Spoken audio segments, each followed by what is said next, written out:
Well, thank you again, and you've been patient, so thank you. Thank you.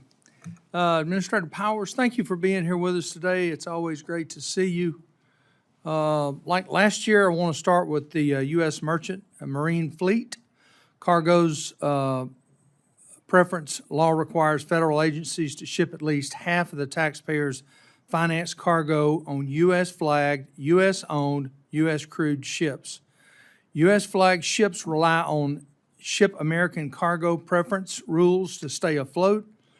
And in the face of unfair competition from the Chinese and other subsidiary fleets, the flags of convenience, as they're referred to, that does not comply with the U.S. safety and environmental tax and wage laws.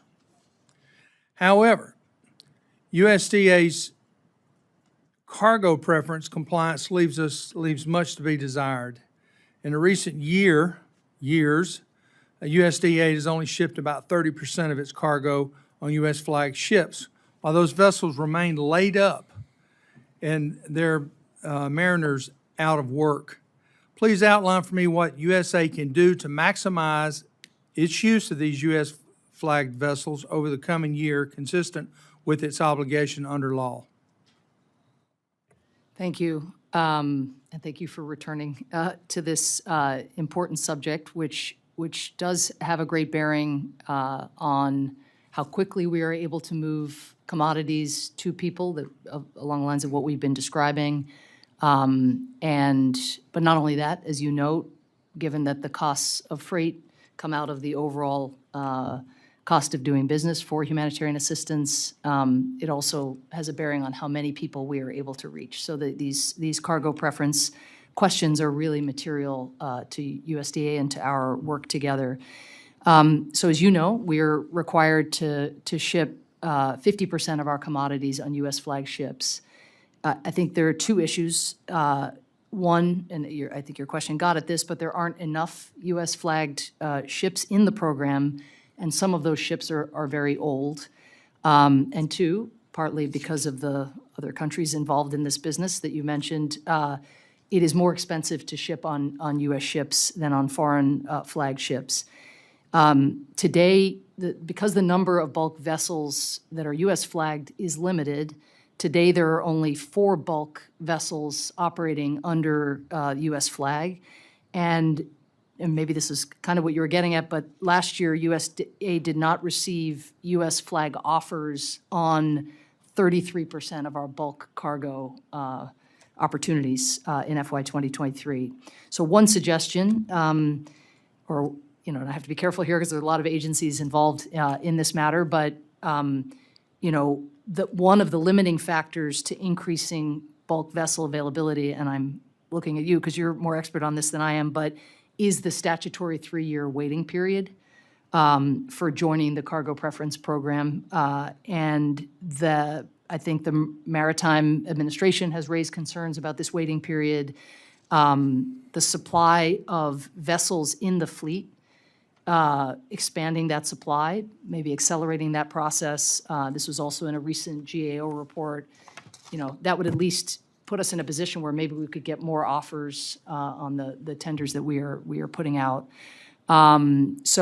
Let me interrupt you there because I met with them yesterday and they said there were 10 vessels. Well, we can have access circle to, back. not 3. And if it's a cost factor, remember these are taxpayers' money, so we need to spend this money within our country if we can actually spend it. Well, the good thing about the commodity program is we're spending it on U.S. food as well. So it's a question of but also the freight side too, because those ships are very important to us in war times. We need to keep them active.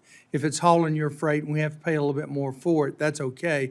But in war times when they're going to truly become so valuable, because they laid up many of those Liberty ships, many of these ships we're talking about in Mobile, up the Mobile River, and as a child, I watched them get chopped up one at a time. There were hundreds. It was amazing how many ships there were, and we're down to 10 or 3, as you're saying.